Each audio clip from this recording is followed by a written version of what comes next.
Maganda umaga, tanghali, hapon, gabi sa zodiac sign na Libra. Lala baby, nagpapakilala. Yan. So, bibigyan ko kayo ng general rating ha. Okay. Simula po ito ng May 13 to May 20. Yan ha. So, let's see the energy surrounding para sa inyo. Okay? Be open. Okay? Yan. Be open daw po kayo. Yan. Maaari sa mga opportunities, possibilities, di ba? Follow your heart, di ba?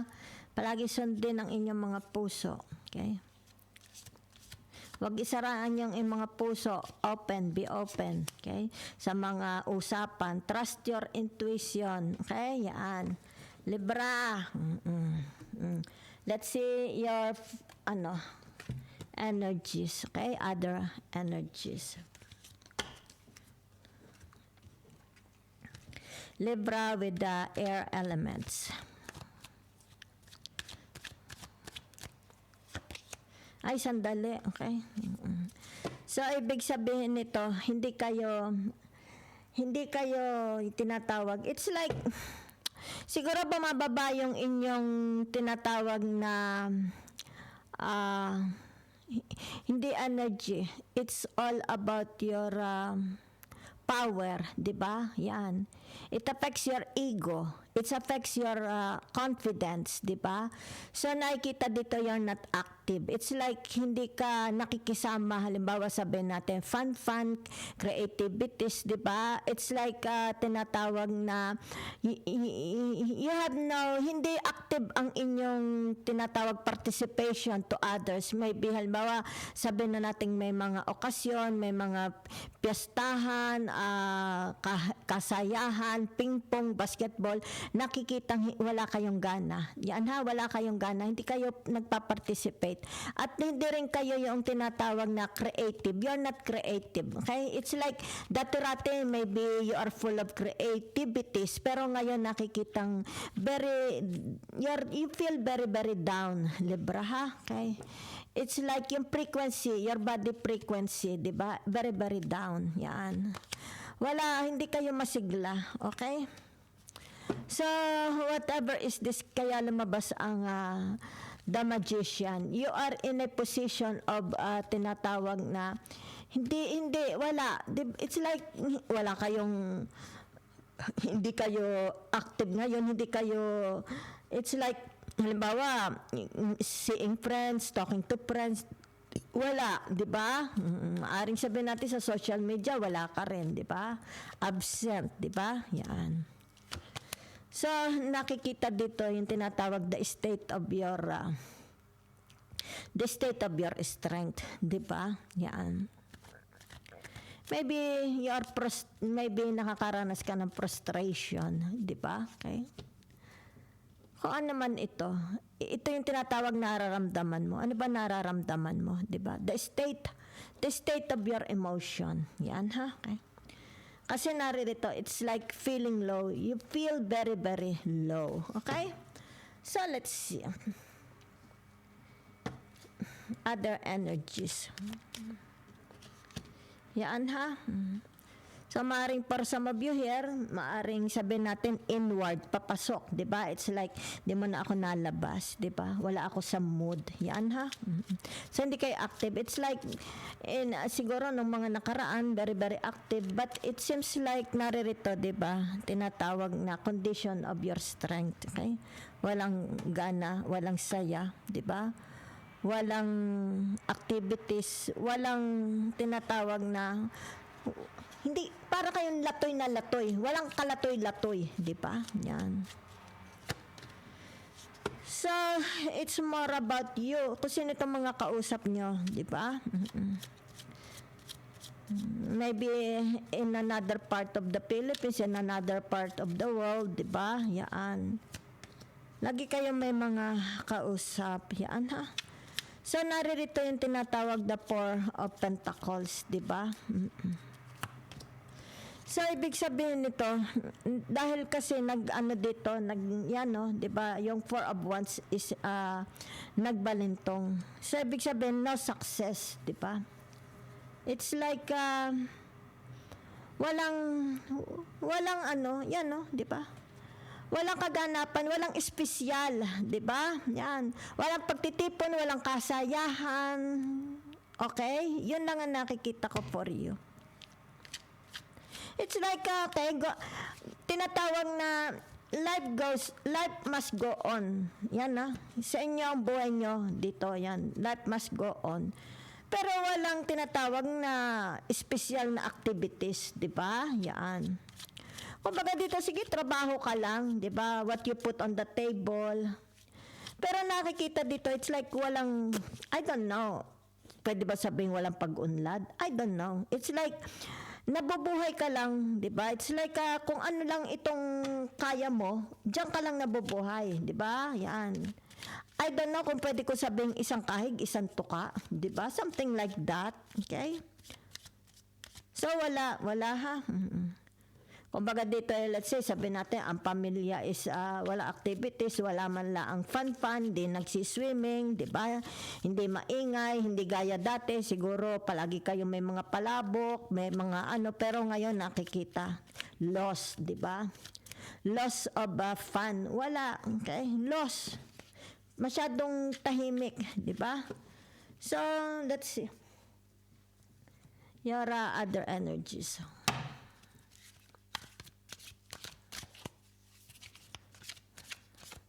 Maring dito may mga kaaway kayo. Yan dito. May mga kaaway kayo, di ba?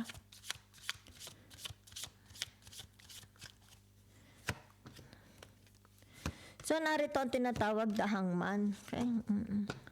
The Four of Pentacles. Yan ha. Okay. The hangman, the King of Pentacles, di ba? So ibig sabihin nito yung tinatawag na whatever is this, di ba? Yan. Kung naman ito, yan ha. Ito lang, 'di ba? It's like ito lang ang tinatawag na pinagkakasya nyo siguro, 'di ba? Yan. So nakikita rin dito sa inyo, tinatawag first priority mo is your goals, your ambition, maybe your studies, di ba? Makatapos ng pag-aaral. Maybe your first ambition, your second ambition is makapag-asawa, makaroon ng anak. Your third ambition is yung tinatawag makapundar ng mga properties, di ba? Pero for some of you na nakikita dito, it's like tinatawag, sarili ka lang, di ba? Sariling kayod mo lang ito. Maybe you are single, di ba? Single parent, 'di ba? Yan. So nakikita dito, hindi ito yung tinatawag karangyaan, 'di ba? Hindi marangya ang buhay ng tinatawag na libra na ito. Okay? Hindi siya marangya. Okay? It's like nabubuhay lang siya doon sa kanyang kinikita. Okay?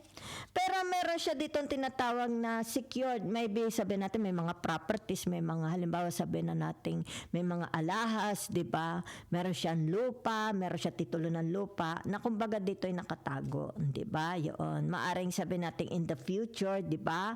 Ibig sabihin nito maaring may mga naka-time deposit din naman siyang pera, 'di ba? So ibig sabihin nakikita lang dito yung tinatawag the simplicity life. Kaya simplicity life ng tinatawag na the Libra, okay? So ano ito, 'di ba? Yan ha, okay. So ibig sabihin nito dahang, yan ha, okay. Meron ito tinatawag na hindi restricted, there is no strictness, di ba? Walang tinatawag walang restriction sa buhay ng Libra. They can do what they want, di ba? Yan, no? Mukha naman nag-enjoy siya sa buhay niya. Okay? Yan. So, ibig sabihin nito, yung tinatawag na wala siyang reklamo. It's like tinatawag he is the king of his castle, 'di ba? He's the king of his castle, 'di ba? It's like dito nakikita naman, 'di ba? It's like they also have, 'di ba? Hindi mo naman pwedeng sabihin salat na salat, 'di ba? Yan. Pero dito nakikita mo tinatawag may mga ito. It's like may mga kaaway. Okay? Kasi nakatimbuwang ang the Four of Wands, di ba? So, ibig sabihin nito, ang buhay ng isang Libra is not perfect, di ba? Yan. Pero may mga kausap, di ba? Yan. Yan. May mga kausap sila. Okay? So, it's like tinatawag, umiinog lang yung buhay nila. Halimbawa, sabihin na nating sa career nila, sa trabaho, sa family life, sa pang-araw-araw na buhay. It's like tinatawag pagbabayad ng kuryente, ng aircon, di ba? Pero dito nakikita mo naman, it's like tinatawag na hindi sila sasabing perpekto, 'di ba? Yan. Kasi kung perpekto sila, ibig sabihin lahat kaibigan nila. Kasi dito maaring kaaway niya ang neighbors niya, kaaway niya ang biyanan niya, kaaway niya ang sa parte ng asawa niya, kaaway niya ang kapatid niya, 'di ba? So nakikita mo dito yung tinatawag, I don't know if it is right to say chaotic, 'di ba? Yan. It's like ups and downs, 'di ba? Pero sasabihin mo naman tinatawag na itong Libra na ito, they can do what they want, 'di ba? Yan, no? They have all time. They have all the time for themselves, 'di ba? Kung gusto nilang tumawarek, matulog maghapon, kumain maghapon, 'di ba? They can do it kasi nakikita mo dito yung tinatawag na kaalwanan sa buhay. Yan, no? They have, it's like tinatawag may mga nakatago sila. It's like sila lang nakakaalam ng nakatagong yaan, 'di ba? Yan. Okay, so nakikita mo naman yung kanilang tinatawag na responsibilities. Okay? Bagamat gano'n na nangyayari, 'di ba? It's like sabihin na natin, kung may mga away sila sa family nila, 'di ba? Alam niya yung this person knows where he stand. Kung saan siya nakaplanta, 'di ba? Nakatindig. He knows where he stands, 'di ba? So, let's see. So, narito ang tinatawag the Seven of Pentacles, di ba? So, ito yung tinatawag, they want to fly, di ba? I think they are alone, di ba? Maybe sabihin na natin, they have no partners, di ba? Maybe they have no friends. They want to fly. They want to explore. They want to see the other side of the world. Ito yung tinatawag na gusto nilang lumipad, di ba? Yan. Okay? Yan. Okay, so ibig sabihin nito, kaya dito narito ang the judgment, di ba? Yan. So, ibig sabihin nito, yung tinatawag, don't limit yourself, di ba?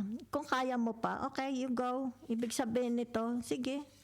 Di ba? Kaya narito ang tinatawag the Seven of Pentacles. Habang kaya mo pa, habang you have all the resources, di ba? Habang ikaw is batang-bata pa, okay, sabihin natin, hindi ka pa gurang, di ba? Meron ka pang tamis, hindi ka pa maalat. Ibig sabihin nito, yan, no?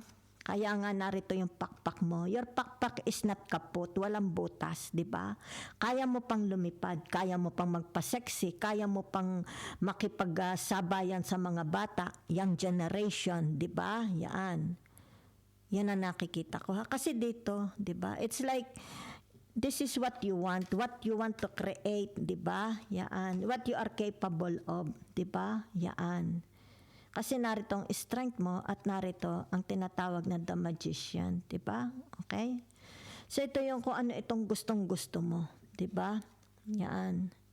Na ito naman is yung tinatawag na hindi mo pagsisisihan, 'di ba? It's like gusto mo lang lumigaya, 'di ba? I don't know what is this. Kasi narito, 'di ba? Kung sa palagay mo you are capable to do this, kung ano man ito, you have the means, resources, 'di ba? Okay? Diba? Okay, let's say sabihin na natin somebody is inviting you to meet, to see, to go around, see the world. Why not? Diba? Kaya narito itong tinatawag na the Five of Cups. Diba? It's like mingle. Diba? Sige. Kaya dito, follow your heart. If you want to fly, you fly. Diba? Ibig sabihin na trust your intuitions. Diba? Ibig sabihin nito, yung tinatawag, maganda yung pakpak mo. Kaya kang dalhin kahit saang malayong lugar. Diba? Be open. Ibig sabihin nito, wag mo restriktohan. Kaya nga ito, diba? Wag kang matakot. Diba? Be open. Okay? Be more brave, courageous, strong, diba? Not coward, diba? Kasi kung whatever is this, diba? It's like tinatawag, kaya mo pang makipagsabayan, diba? It's like kung sinasabi dito, it's like tinatawag forever young. You look forever young. Okay? Yan. So, ibig sabihin nito, tinatawag, magkakaroon lang ito, kaya narito ang the judgment, magkakaroon lang ito ng tagumpay, di ba, ng victory. if you give yourself, okay, ibig sabihin nito, yung tinatawag na kung naniniwala ka talaga sa sarili mo, okay? If you really believe yourself, you have this, di ba? Okay? Ibig sabihin nito, whatever is this, if it is an invitation, di ba? An invitation para naman sumaya ang buhay mo, okay? It's like bago man lang ako mamatay, makita ko ang buong mundo, di ba? Yan. Di ba? It's like tinatawag, sandali nga, dami ko nga kayamanan, narinig lang, mabubugong. Sino ba ang kukuha nito, di ba? Di ba naman tumadala sa kamatayan, di ba? So, ibig sabihin nito, enjoy your life, di ba? Enjoy na, okay? Yan. Okay? So, ibig sabihin nito, proactive. Be more proactive. Kasi naka-reverse, be more proactive. Okay? So, follow your heart. Kaya nga dito, that the Four of Pentacles. What you gonna do with all this wealth, di ba? All this kayamanan. Ibig sabihin, pang material na mundong kayamanan, pang lupa, di ba? Yan. Anong gagawin mo dito? Di ba? So, be open. Kaya nga ito na dito. Di ba? Be open. Okay? Yan. So, kung sa palagay mo, if you have the confidence, di ba? If you have all the qualities, yan. Dito nakikita ikaw, ha? Okay? So, ibig sabihin nito, yung tinatawag, alay, okay? Bata pa naman ang aking mga buto-puto, kaya ko pang lumundag, di ba? Wala pa ako rayuma. Di ba? Yan, oh. So, magkakaroon lang ito ng tagumpay. Ibig sabihin nito, ikaw mismo, from you, okay? It begins sa iyo magsisimula, 'di ba? It's like kailan mo pa ito gagawin, 'di ba? Kailan pa? Habang malakas pa ang puso mo, habang wala ka pang nararamdaman, habang ikaw is hindi pa yung tinatawag na para bagang mayroong kang short breathing kagaya ng asthma, 'di ba? Habang wala ka pang asthma, 'di ba? Habang malakas ka pa, gawin mo na. Yan. Para ito is tinatawag na magkaroon ng achievements, tagumpay,